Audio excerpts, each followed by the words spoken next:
నిర్మల్ పట్టణ నూతన master plan రద్దు చేయాలని డిమాండ్ చేశారు బీజేపీ నిర్మల్ పట్టణ అధ్యక్షులు సాదం అరవింద్. ఇటీవల చేపట్టిన ధర్నా కార్యక్రమాన్ని పోలీసులు భగ్నం చేసి అరెస్టులు చేయడం తగదన్నారు. హైకోర్టును ఆశ్రయించి ధర్నాల కోసం అనుమతులు తీసుకోవాల్సిన పరిస్థితి నెలకొందన్నారు.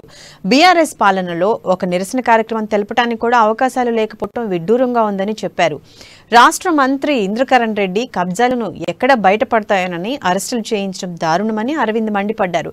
ఈ నెల 6న జరిగే ధర్నా కార్యక్రమానికి మాస్టర్ ప్లాన్ లో భూములు కోల్పోతున్న రైతులు, బాధితులు, బీజేపీ కార్యకర్తలు అందరూ పెద్ద ఎత్తున హాజరై ధర్నాను విజయవంతం చేయాలని డిమాండ్ చేశారు.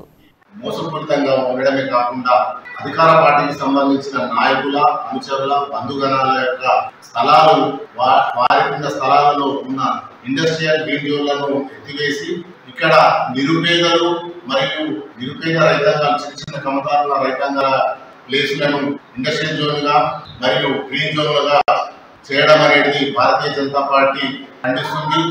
ఖండించడమే కాకుండా దీన్ని తక్షణమే రద్దు చేయాలని చెప్పి భారతీయ జనతా పార్టీ డిమాండ్ చేస్తుంది. మరి మన దీని గురించి